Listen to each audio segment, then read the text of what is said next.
O balde de plástico bateu no tapete persa como se fosse um grito.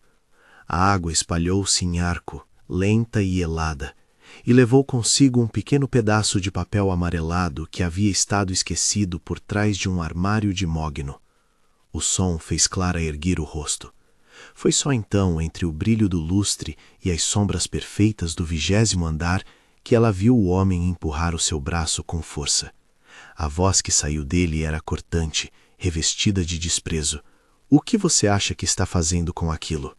O tapa na mão não foi bruto o suficiente para quebrar o osso, mas deixou-a com o pulso latejando e o gosto metálico da surpresa na boca. Ela tinha pensado em entregar o envelope. Nada mais que isso. Dizia para si mesma e para a mãe doente que esperava em um quarto apertado do outro lado da cidade, para o aviso do despejo que havia chegado naquela manhã como uma sentença, para as contas que só aumentavam, que um envelope não poderia mudar nada. Mas o envelope não era só um envelope. Era papel antigo, cheiro de lavanda e tinta que estremecia como uma memória. Havia, naquela caligrafia, uma inclinação que ela já conhecia de um instante que não era seu e que a fez recuar sem querer. Clara sabia o peso do olhar que a atravessava. Era o tipo de olhar que pesa caixas, que mede sujeira, que calcula quanto vale alguém quando ninguém olha. Ele vinha de Roberto Almeida, diretor financeiro, o homem que andava pelo banco como se a cidade inteira lhe devesse obediência. Roberto não tocou o envelope, empurrou-a, escarmentando. "Não toque no que não lhe pertence", rosnou. Quem passava perto ouviu o estalo do salto de Clara contra o mármore, o arrastar do avental, o som de asas de inseto nas lâmpadas. Então uma voz diferente cortou o ar. André apareceu na soleira da porta, com o paletó desalinhado e os ombros largas de quem carrega uma responsabilidade invisível. Havia algo em sua maneira de olhar o envelope. Não exatamente curiosidade, talvez reconhecimento. O cheiro de lavanda parecia grudar no ar entre os dois. André se inclinou, pegou o papel com dedos que tremiam um pouco. O interior do escritório exalava uísque barato sobre carvalho, mas o papel trazia outra coisa: memórias. André abriu o envelope com cuidado, como se fosse tocar em algo frágil. Encontrou um bilhete dobrado, uma caligrafia conhecida e firme. Ele leu em silêncio.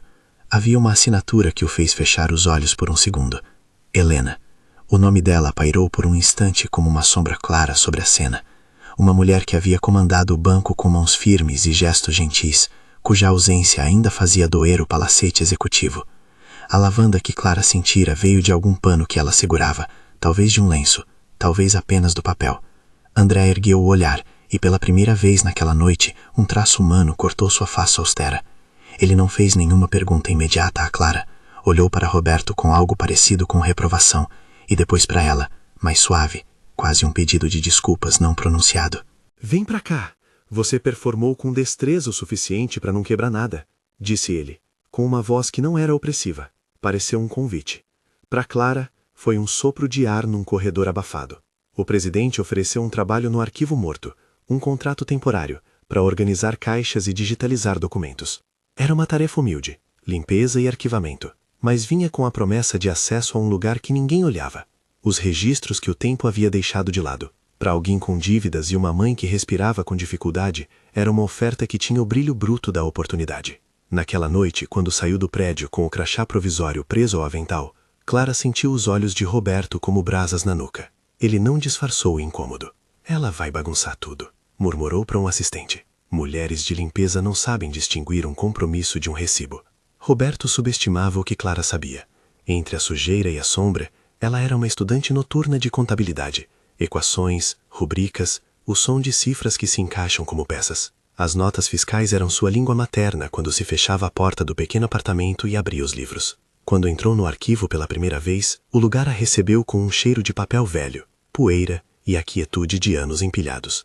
Havia caixas até o teto, etiquetas amarelas, carimbos que se repetiam como rituais. No fundo de uma prateleira, o envelope foi posto sobre uma pilha de inventários. Tudo ali parecia ter sido trocado por alguém que achou que o tempo diluía o peso das coisas. Clara sentou-se com luvas finas, abriu caixas, folheou folhas.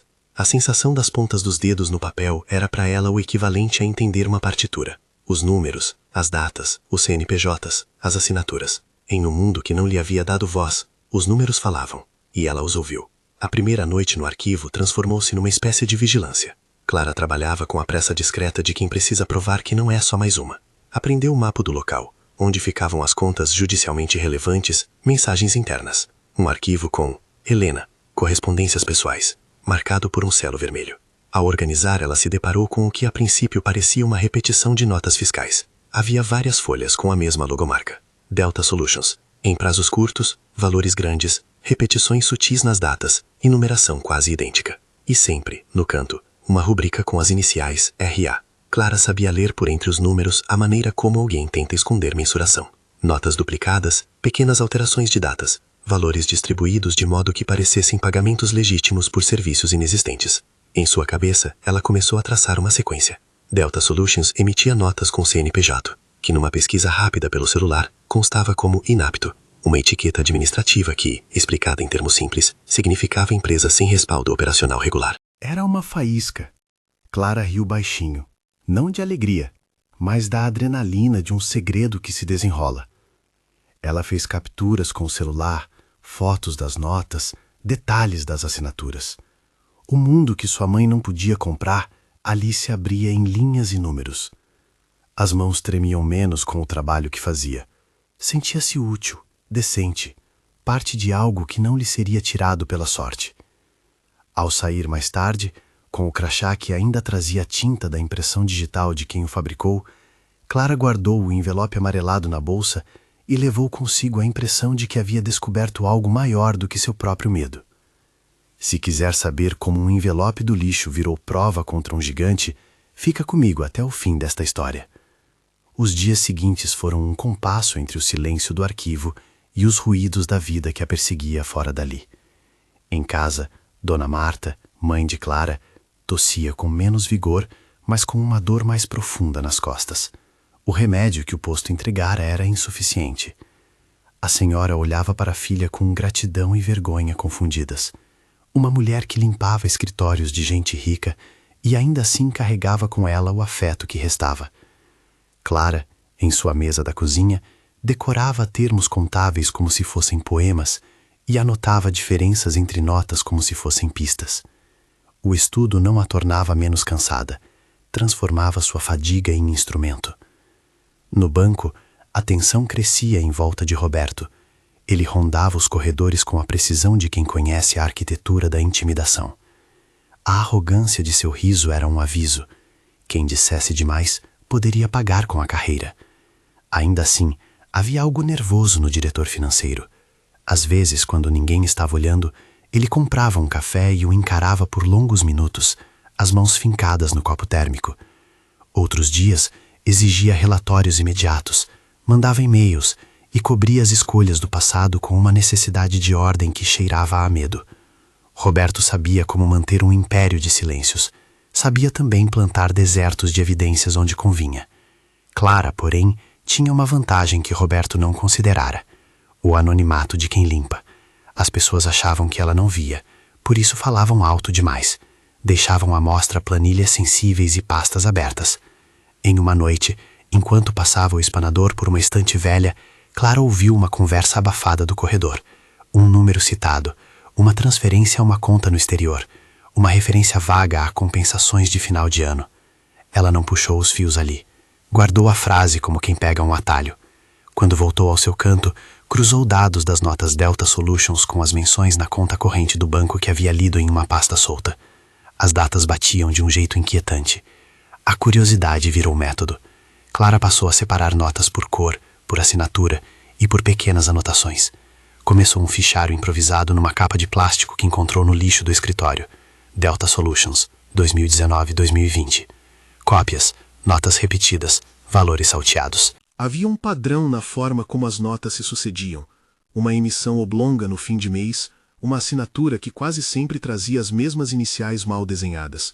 Parecia um manual de como lavar dinheiro sem sujar as mãos. Um manual cheio de gagueiras, claro, mas suficiente para provocar desconforto. Uma noite, ao comparar duas notas lado a lado, Clara notou um detalhe pequeno e quase perfeito, uma linha de formatação que se repetia. Era o tipo de marca que os programas de geração automática de notas deixavam quando uma empresa falsa tentava parecer legítima. Ela tinha visto aquele padrão nos relatórios de suas aulas. Quando um arquivo é gerado por lotes, os metadados guardam a assinatura invisível. Clara sabia o suficiente para reconhecer aquilo como uma pista. Anotou o número do CNPJ em seu celular, consultou novamente o registro público e leu em voz baixa: empresa com registro inativo, responsável legal não localizado. O ar do arquivo pareceu encher de um frio novo. Roberto, que observava de longe a ascensão discreta de alguém que ele considerava descartável, não deixou passar. Começou a reduzir o espaço de Clara, mudando caixas de lugar, remanejando prateleiras para dificultar seu acesso. Pediu, em voz firme e contida, uma reorganização que supostamente precisava para a auditoria interna. Havia uma tática: criar confusão para que o rastro se perdesse. Por trás de sua formalidade havia algo de pânico. Quando Clara notou que 2 caixas com notas de 2019 haviam desaparecido, seu estômago apertou num nó que misturava raiva e medo. Ela guardou, com mais cuidado, as fotos que fizera. Guardou também o bilhete amarelado que André havia deixado com ela, um pedaço de papel que, para ela, agora, era mais que lavanda. Era um selo de proteção tênue. Ainda havia no banco outra presença que ela não entendia completamente: a herança silenciosa de Helena.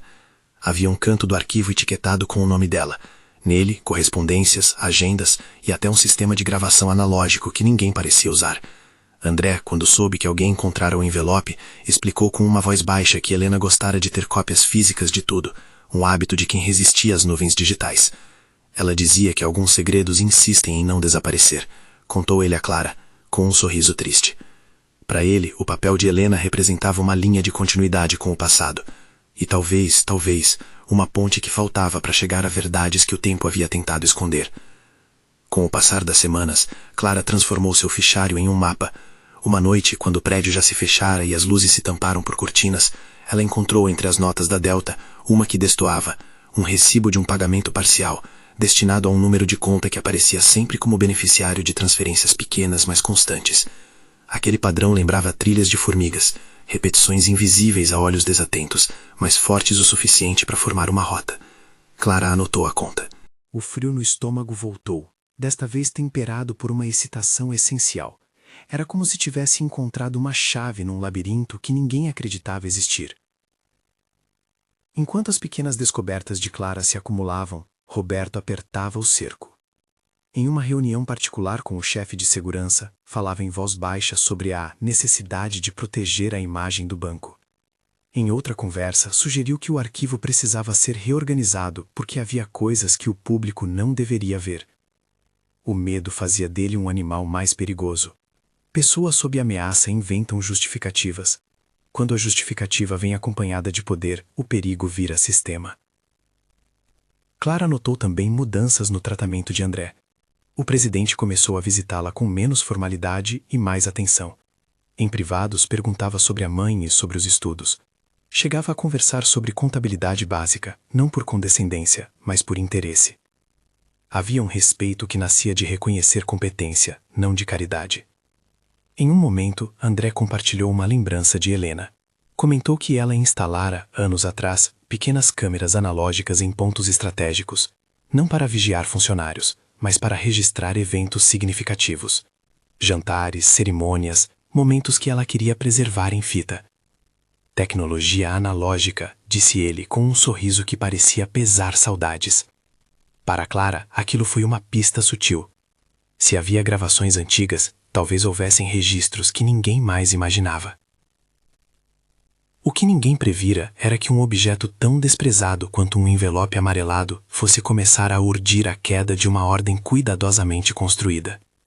Em seu fichário, Clara começou a compor uma sequência que ligava a Delta Solutions a pagamentos fictícios, assinaturas de Roberto e uma conta no exterior que aparecia nas transferências em noites específicas de fechamento de caixa. Havia uma lógica no erro do criminoso. Ele repetia padrões, e padrões são o que Clara estudava melhor. Numa tarde de sexta-feira, quando a luz do fim de tarde desenhava faixas laranjas sobre o chão, ela encontrou um detalhe que fez seu peito apertar. Comparando 2 notas lado a lado, percebeu que a rubrica que parecia a inicial RA estava na verdade um traço tremido de assinatura que se repetia com um encaixe muito próprio. Como se alguém acostumado a assinar em pranchas replicasse a curva principal de modo mecânico. Era improvável, mas possível, a assinatura de Roberto nas notas de Delta. Ela tirou fotos, fez scans com o celular, registrou metadados das imagens para provar que nada ali era montagem. Fez um passo cuidadoso, guardou tudo em 2 lugares distintos. Seu corpo estava alerta de uma maneira nova. A adrenalina do perigo misturada ao trabalho minucioso de quem sabe que a verdade se mostra em pequenos gestos. Roberto, por sua vez, percebeu que havia alguém remexindo demais nos cantos. Sua resposta veio primeiro em sussurros e depois em microgestos, caixas trocadas de lugar, relatórios contábeis que apareceram com anotações em vermelho, dando a ideia de uma investigação interna falsa. Ele precisava de pretexto para acusar. Precisava de um bode expiatório para parar a investigação. E, quando o poder sente a proximidade do risco, cria armadilhas com a eficiência de quem costura uma rede. Clara sentiu o perigo aproximar-se como uma sombra que corria nas paredes do arquivo. Em sua mesa improvisada, colocou o envelope amarelado ao lado do fichário. A carta de Helena, dobrada cuidadosamente, era agora um ímã para segredos que vinham à luz. Havia naquele bilhete uma frase que André havia lido sem dizer em voz alta, um conselho de prudência e coragem ao mesmo tempo. Era como se Helena, mesmo morta, tivesse deixado um mapa. Olhe onde ninguém olha. Clara sorriu para si mesma, uma expressão pequena, amarga e satisfeita. Na noite em que resolveu levar a pesquisa mais a sério, ela cogitou contar a André. Era uma jogada de confiança e talvez de risco. André, por sua parte, começava a perceber que o banco precisava mais do que sua mão firme. Precisava de evidências. Ele andava exausto. As paredes do escritório guardavam cartas e recados de acionistas, e em uma delas havia uma assinatura de Van Dursen, uma das maiores acionistas, que não tolerava escândalos. André sabia que podia perder tudo se a história do desvio viesse à tona de maneira desordenada. Era nesse trejeto de interesses entrelaçados que a história começou a tomar forma. Clara, com seus dedos marcados pela limpeza e pelo estudo, e André, com sua autoridade marcada pela perda e pela responsabilidade, caminhavam numa mesma direção sem mesmo combinar passos. O envelope, esquecido atrás do armário, continuava sendo o fio de Ariadne que atravessava o labirinto corporativo. Uma semana antes do grande evento, um jantar de gala em que o banco celebraria resultados e rendas, a atmosfera se carregou. Havia perfeição nos detalhes. Convites de papel grosso, mesas com toalhas de linho, um colar prestes a ser exibido por uma acionista que o exibia como troféu. Em algum lugar nos bastidores, planos foram traçados. Roberto começou a falar de segurança com insistência, de checagens e políticas duras.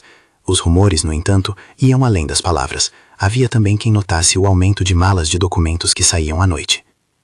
Clara recebeu, por acaso, um bilhete interno pedindo que ela auxiliasse com a organização de um número reduzido de caixas que iriam para o salão principal do jantar. Era uma tarefa aparentemente simplória, levar arquivos antigos para a sala de reuniões e preparar uma vitrine com correspondências. Para ela, foi uma chance de ver de perto o mundo que havia apenas limpado com mãos discretas. A possibilidade de acesso ao salão principal, onde os convidados brilhavam como medalhas, a pôs diante de um dilema que misturava medo e dever. Ao se preparar para sair naquela noite, Clara encarou o espelho com um vestido emprestado. Simples, mas limpo. E uma expressão que não se parecia com vaidade, e sim com determinação. Levou no bolso o celular com as fotos, o fichário e o envelope amarelado, dobrado e protegido. Não sabia ainda que aquilo a colocaria em rota de colisão com um plano que Roberto aperfeiçoava. O ar da cidade estava diferente naquela noite. Um frio seco que acendia as febres de novembro. Quando o carro a deixou no hall do banco, a segurança a vasculhou com desconfiança, mas deixou-a passar. Ela não era convidada, era assistente. Os olhares cortaram seu caminho. No salão, os tecidos brilhavam.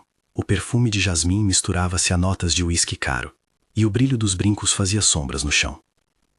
Havia um colar que brilhava como um sol, e que mais tarde se tornaria parte de um jogo de aparências. Roberto observava de longe, com um controle de dramaturgo.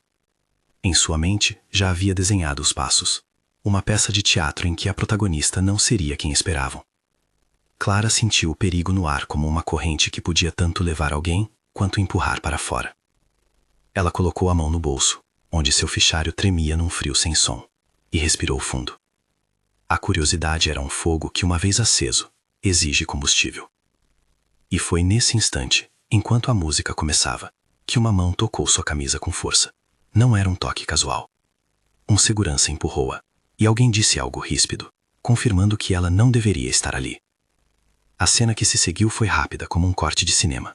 Um garçom esbarra, uma bolsa cai, um brilho metálico, e por um momento, o mundo parece congelar sobre o colar que alguém juraria não ser seu.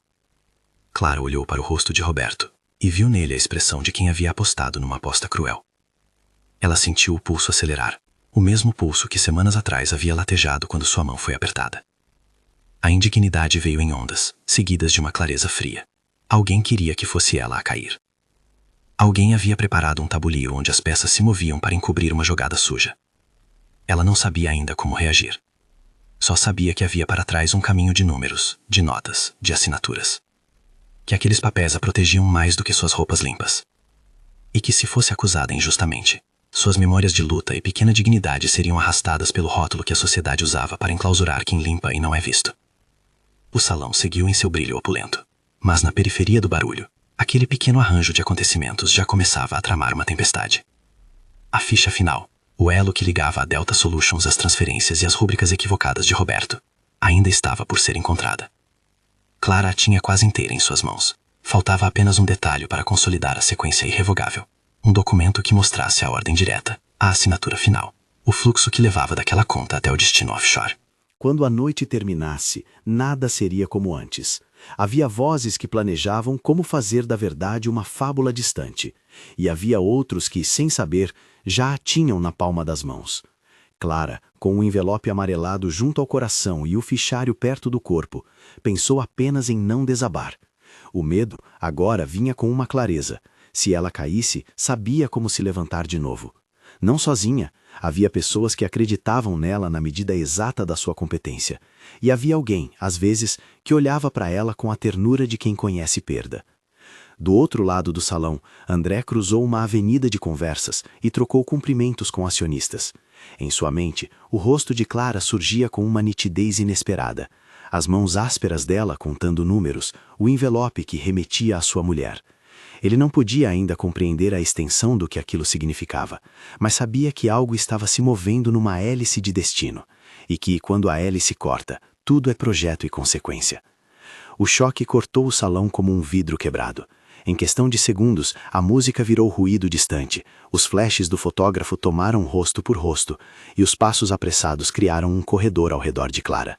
Ela sentiu a mão do segurança no braço, dura e sem vontade. Sentiu a bolsa arrebentando como se aquilo rompesse também alguma camada íntima dela. Alguém gritou roubo, e a palavra bateu no peito dela como uma lâmina que não acertava o corpo, mas cortava o ar ao redor. O colar reluzente rolou do chão para fora do brilho da mesa. Dedos desconhecidos tocaram-no. Um murmurinho de surpresa e repulsa cresceu. Clara ouviu o riso baixo de Roberto ao longe, contido como um predador que celebra o acerto da armadilha.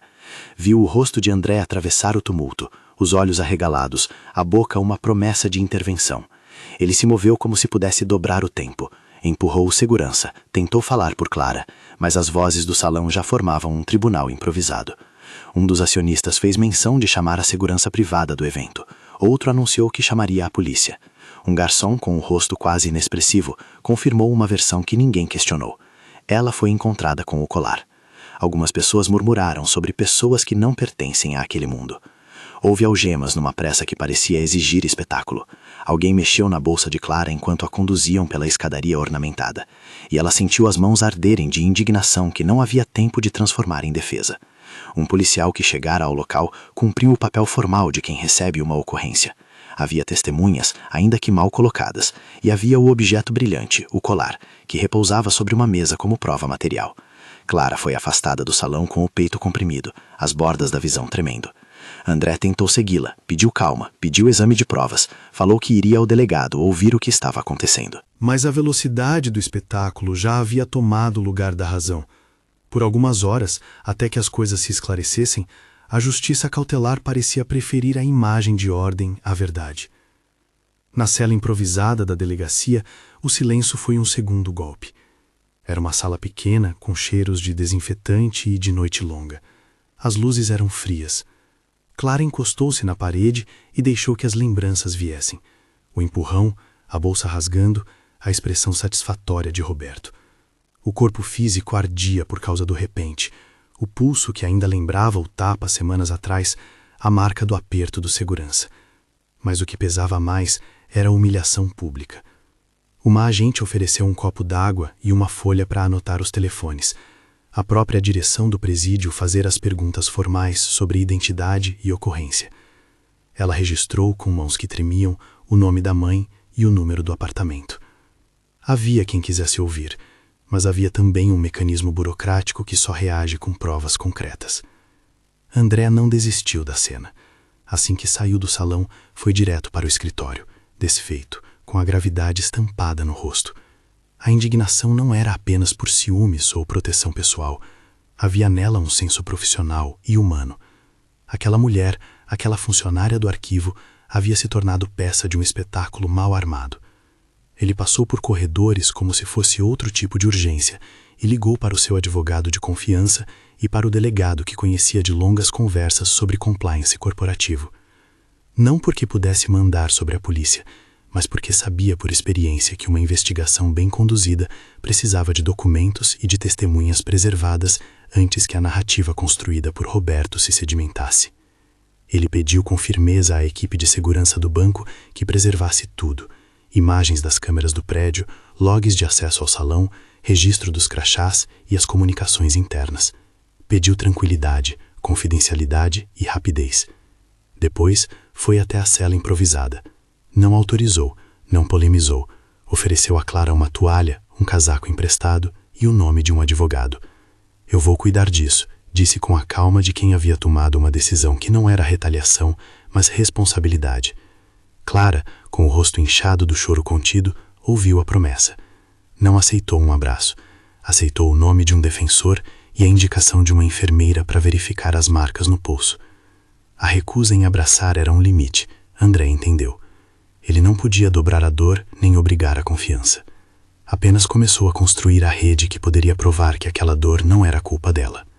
Enquanto a polícia do Gala tomava depoimentos, o braço do banco, juridicamente em compliance, começou a operar.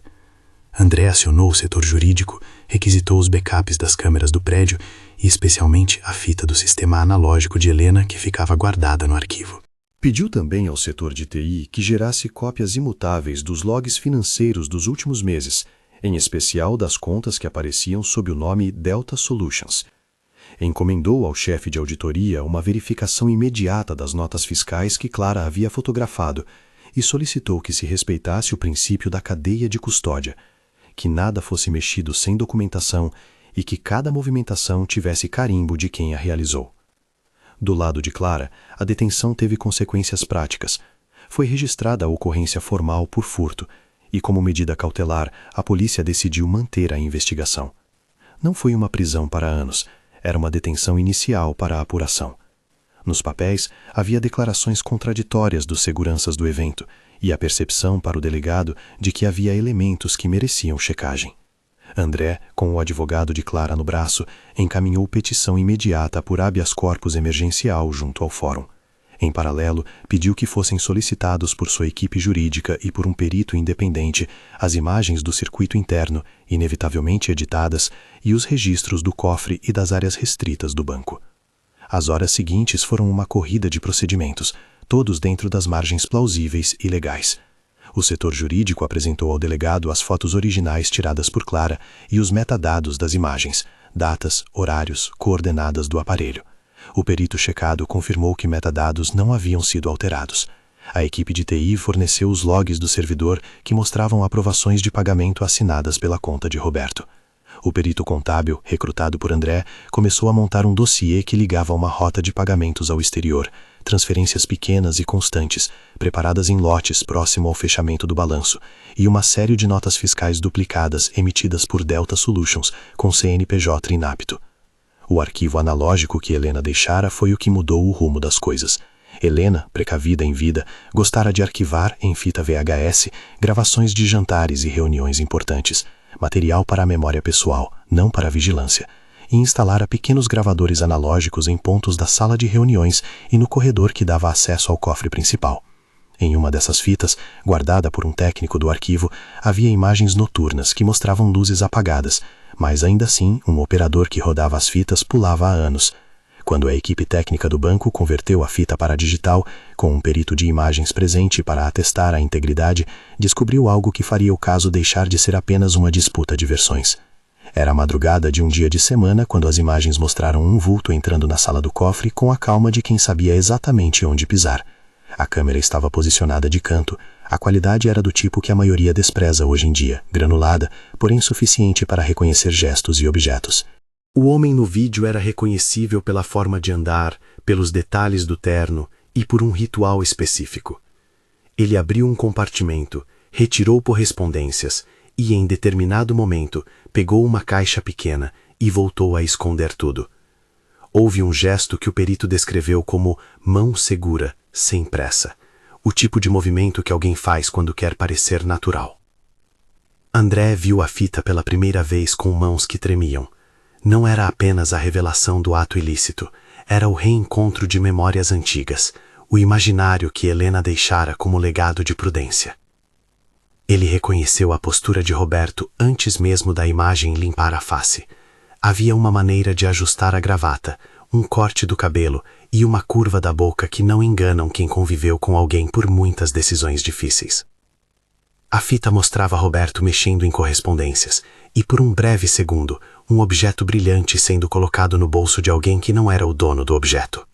O corte de cena não era total. Havia ângulo suficiente para ver o brilho e a confirmação de que o objeto havia passado por ali. O perito confirmou que o tempo registrado na fita coincidia com registros de mudança de guardas do cofre e que o arquivo de Helena não fora alterado desde que fora guardado. Com isso, André agiu com a prudência de quem sabia que exposição apressada poderia oferecer ao acusado armas de defesa. Reuniu provas, convocou o advogado que o assistira por anos e marcou uma conversa com o delegado. Apresentou as fitas digitalizadas, o dossiê contábil e os metadados. Pediu medidas imediatas, busca e apreensão das residências ligadas a Roberto e a suspeita de contas no exterior, bloqueio de movimentações suspeitas, perícia das notas fiscais e apreensão de todo o material relevante nos escritórios do diretor financeiro. O delegado, diante da soma de elementos e da clareza da fita, assinou mandados. Houve um cuidado formal, tudo com pedidos fundamentados, para que a investigação tivesse lastro e não pudesse ser revertida por tecnicalidades. Roberto foi chamado ao departamento para prestar esclarecimentos em caráter de urgência. Quando os agentes bateram à sua porta no começo da manhã, ele ainda estava no escritório, com a máscara de segurança que usava em público. A busca encontrou documentos, agendas e um rastro de transferências, instruções assinadas, comprovantes de remessas e e-mails de aprovação, muitos deles com assinaturas digitais e horários gravados nos logs do servidor. O departamento jurídico apresentou uma petição ao juiz relatando o conjunto probatório, imagens que comprometeriam a versão do garçom, notas fiscais com padrões repetitivos, registros de transferências por SWIFT indicando contas em jurisdições acessíveis e assinaturas sobrepostas. Houve resistência. Roberto tentou chamar testemunhas, alegou que havia sido alvo de uma trama interna, afirmou que aquele colar fora encontrado por si e que jamais colocaria a si mesmo em risco para incriminar outros. Sua defesa procurou questionar as fitas analógicas. Disse que poderiam ter sido manipuladas, que o arquivo pessoal de Helena estava acessível a muitos. Mas a cadeia de custódia foi clara. A fita fora retirada do arquivo por ordem do presidente, com 3 testemunhas presentes, e convertida com um perito externo credenciado. Além disso, as fotos tiradas por Clara continham metadados, e a perícia contábil que cruzava dados do banco com o CNPJ da Delta Solutions mostrou repetições e assinaturas que coincidiam com a mão do diretor financeiro. Em pouco menos de 48 horas, houve uma segunda reviravolta. O delegado, munido das provas do material do cofre, pediu a prisão temporária do diretor financeiro por suspeita de fraude e por plantio de evidências, o caso do colar, que se tornara, à vista dos investigadores, parte de um esquema para afastar um problema maior. A prisão foi decretada com base em conjuntura probatória que apontava risco de destruição de provas e de influência sobre testemunhas. Roberto não saiu da delegacia com um sorriso. Saiu com olhos afogados, a arrogância abalada pela sensação rara de vulnerabilidade. A exposição ao Conselho Administrativo do banco foi o palco final.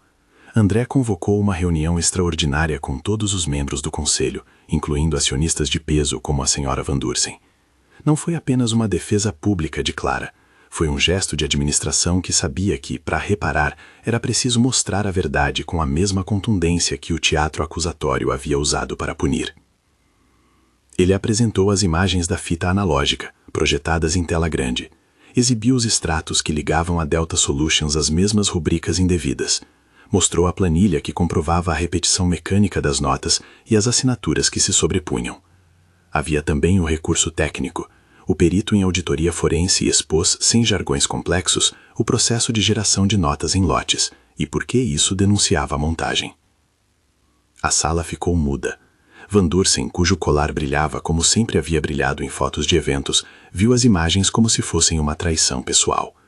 Houve momentos em que membros do conselho trocaram olhares, percebendo que o silêncio institucional havia custado caro. Roberto tentou falar, manteve a postura de quem busca controle. Fez menção de argumentar tecnicamente, apontou para inconsistências que alegou ver nos registros, mas a força das evidências, a fita, os logs do sistema bancário, os extratos SWIFT, as notas contraditórias e as mensagens internas, era uma corrente que não poderia ser cortada por retórica. No fim da reunião, houve votação. O conselho, diante dos dados, decidiu por afastamento imediato de Roberto das funções e por abertura de um processo interno de auditoria que também seria compartilhado com as autoridades. Foi preciso coragem institucional para admitir que alguém no topo havia se corrompido. André solicitou que a instituição ordenasse a reparação imediata à pessoa lesada. Não era um favor, era uma correção. Clara, que assistira à sessão a convite do jurídico, não como símbolo, mas como parte interessada, viu pela primeira vez desde a queda no salão que as peças estavam retornando ao lugar. Não foi um milagre espontâneo, foi um alinhamento de processos, de provas e de vontade política. Ao ver as imagens projetadas, várias vozes se ergueram para pedir pela reintegração de Clara, por compensações e por uma revisão do protocolo de segurança. A imagem daquela jovem que limpava os cantos havia criado um embate moral que não podia ser varrido para baixo do tapete. Em questão de dias, a verdade técnica transformou-se em instrumento de justiça. Roberto foi indiciado por fraude contábil, por favorecimento de empresa inidônea e por plantio de prova, e foi afastado do cargo com perda imediata de prerrogativas. O colar que havia sido usado como instrumento de humilhação foi entregue à polícia como evidência do plantio. As consequências práticas para Clara vieram numa sequência que respeitava a complexidade de sua recuperação. Ela foi liberada da detenção formal assim que o habeas corpus foi julgado e a investigação mostrou indícios claros de armação. Recebeu um termo de declaração e o direito a processar indenização por danos morais e materiais. Mas mais do que isso, foi oferecido a ela um conjunto de medidas de suparte: plano de saúde para tratamento da mãe, auxílio financeiro emergencial para a quitação das contas e a garantia de emprego formal enquanto durasse a apuração, algo decidido em conjunto pelo Conselho e pela Diretoria de Recursos Humanos. A promoção prometida ainda não era imediata, era parte de um plano mais amplo: integração à equipe de auditoria interna, com o objetivo de formalizar sua transição de faxineira a profissional, com contrato de estágio patrocinado pelo banco e bolsa de estudos para terminar o curso de contabilidade. Não foi um passe mágico, foi um caminho com degraus e exigências, uma oferta de ferramentas e de tempo. O primeiro passo da cura foi, no entanto, médico. Na saída da delegacia, antes mesmo de voltar para o apartamento apertado e a mãe doente, Clara foi encaminhada a um hospital conveniado. A enfermeira que a atendeu num primeiro momento descreveu sem paternalismo. Havia marcas no pulso, sinais de estresse agudo e um estado emocional que precisava de suporte psicológico. Clara aceitou com relutância e coragem a proposta de passar por atendimento. Entre consultas, a jovem descreveu em poucas frases o que sentia: raiva, vergonha, a sensação de ter sido reduzida a algo que não era. A terapeuta, com um profissionalismo calmo, ofereceu ferramentas, respirações, registros de sentimentos, um diário onde Clara poderia colocar reclamações e pequenas vitórias. Não havia promessa de cura instantânea, havia um roteiro de acompanhamento. Em paralelo, a equipe de auditoria nomeou um gerente que trabalharia com Clara, um mentor que sabia traduzir a linguagem técnica sem menosprezar sua dor. Ele a acompanhou nos primeiros meses, revisando com ela as peças contábeis, explicando checagens, mostrando como documentar evidências, como usar filtros em planilhas para detectar padrões e como montar relatórios. Nesses pequenos encontros, a confiança foi surgindo de novo, não como confiança cega, mas como o reconhecimento das próprias habilidades. Clara passou a ver nas colunas e nas rubricas a chance de transformar a injustiça em prevenção.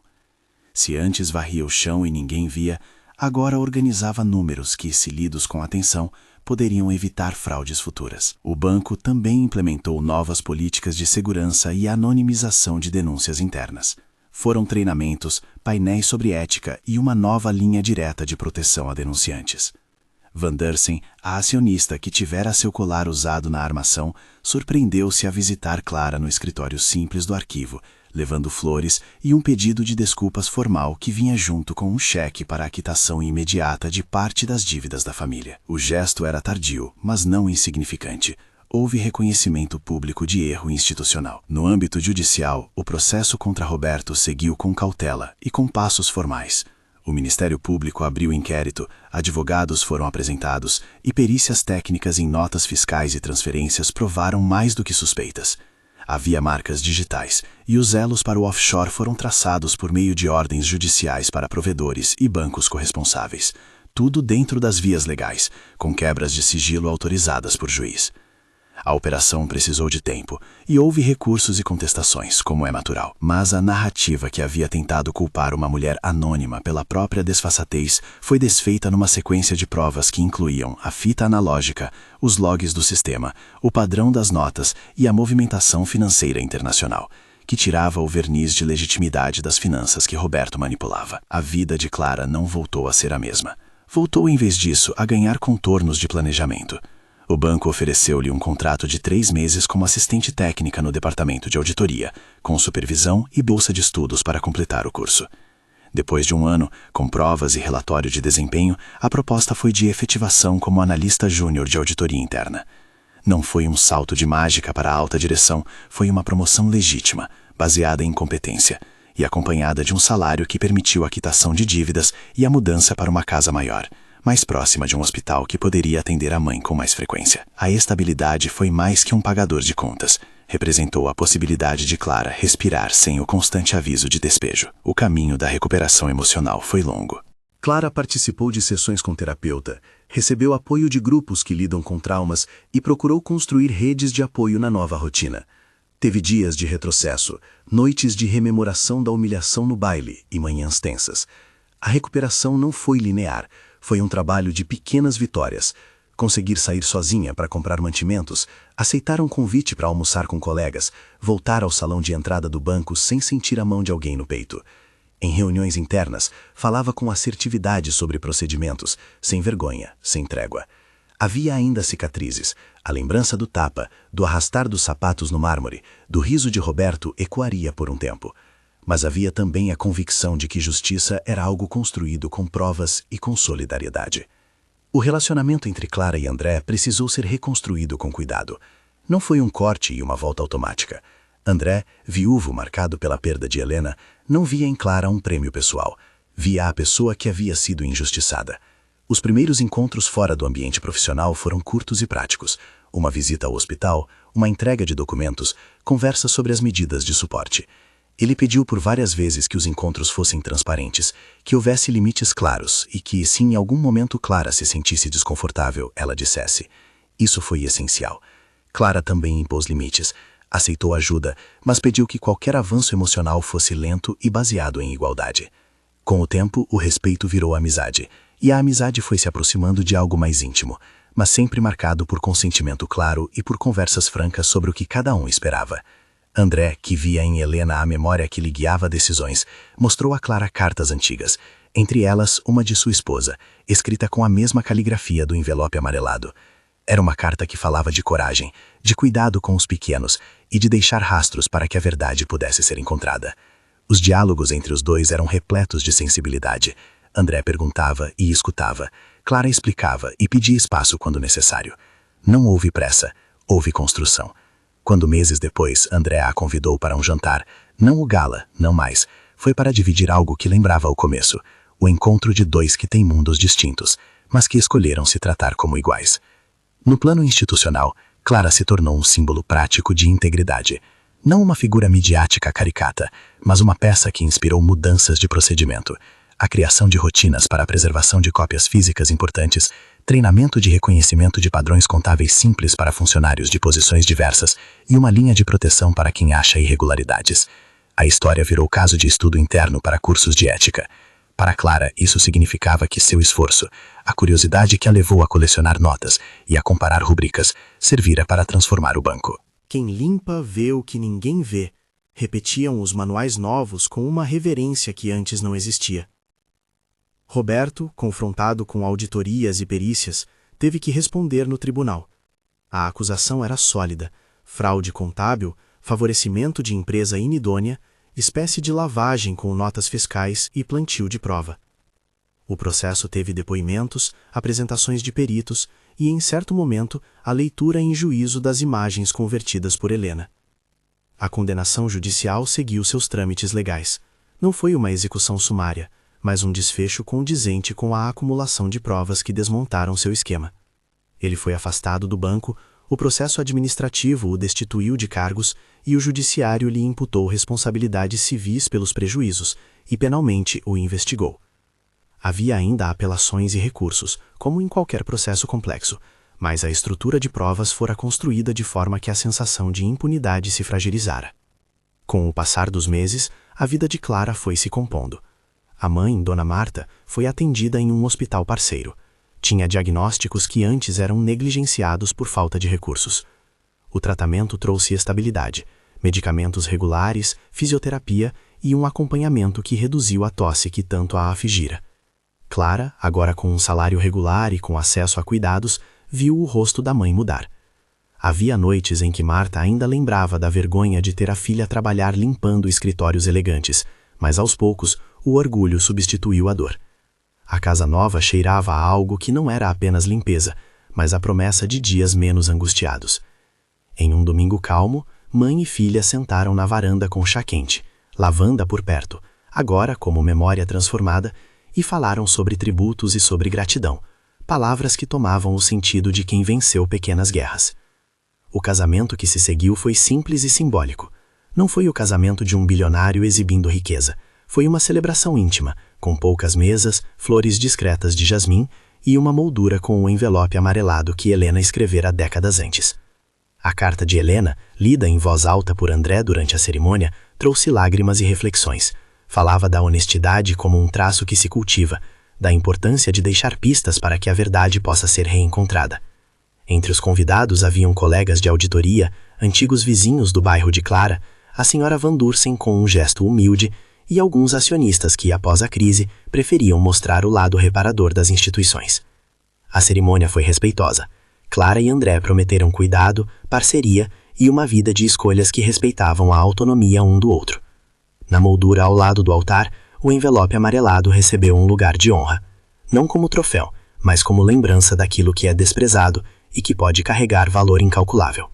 Lixo virou tesouro. Era uma frase que circulava nos discursos com a moderação de quem evita clichê e com a verdade de quem reconhece que olhar atento, bravura e trabalho podem transformar o mundo.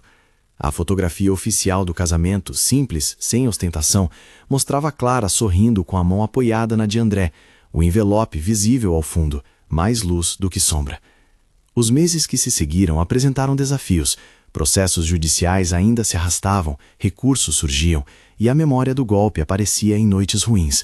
Mas havia também etapas de consolidação, o cargo em auditoria, o término do curso de contabilidade com notas que impressionavam seus supervisores, a contratação de um assistente social para apoiar a mãe. Clara se tornou, aos poucos, uma mulher que reescrevia sua história com as próprias mãos. Não foi por sorte, foi por competência, apoio institucional e, quando necessário, pela decisão firme de pessoas que escolheram a verdade em vez da aparência. A história tornou-se para o banco e para a cidade um estudo sobre responsabilidade. Houveram mudanças práticas, reforço em políticas internas, canais de denúncia independentes, programas de capacitação para funcionários de limpeza, reconhecimento formal de quem tomasse iniciativa para relatar irregularidades. Clara foi convidada a palestrar em alguns ciclos de educação corporativa, não como mártir, mas como profissional que transformou uma situação difícil em mecanismo de prevenção. Em suas apresentações, ela falava com objetividade e com calor. Contava como pequenos detalhes, lidos com atenção, revelam grandes crimes, Explicava sem tecnicismo como checar um CNPJ no site da Receita, o que significa inapto e por que padrões repetitivos em notas fiscais são uma pista. No entanto, Clara sabia que a história não terminava com uma pulseira de prata no pulso ou com um espelho novo. Sabia que as marcas emocionais ainda existiam e que por isso continuava fazendo terapia, aceitando o apoio de amigos e trabalhando para construir rotinas que a ancorassem. André permaneceu um parceiro presente, não controlador. A relação deles cresceu na base do diálogo. Houve conversas sobre fronteiras, sobre exposição pública e sobre a maneira como ambos lidariam com futuros desafios pessoais e profissionais.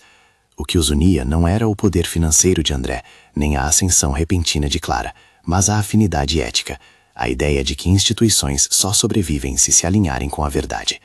Passados 2 anos desde a noite do baile, um intervalo que permitiu processos, curas e recomposições, o caso foi encerrado em termos práticos. A maior parte das acusações contra Roberto encontrara respaldo e a maioria das penas foi aplicada, ainda que pendentes de recursos.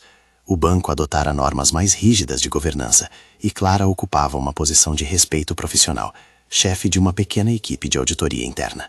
Ela se lembrava às vezes do tempo em que varria os salões e se surpreendia com o próprio percurso. Havia um momento em particular que guardava com carinho. A manhã em que voltou ao arquivo, o antigo santuário de papel, e pôde abrir uma gaveta sem pressa, puxar uma fita e ver as imagens convertidas com a calma de quem agora entendia o valor de cada coisa. O envelope amarelado, emoldurado na sala de Clara, continuava a exalar um cheiro residual de lavanda.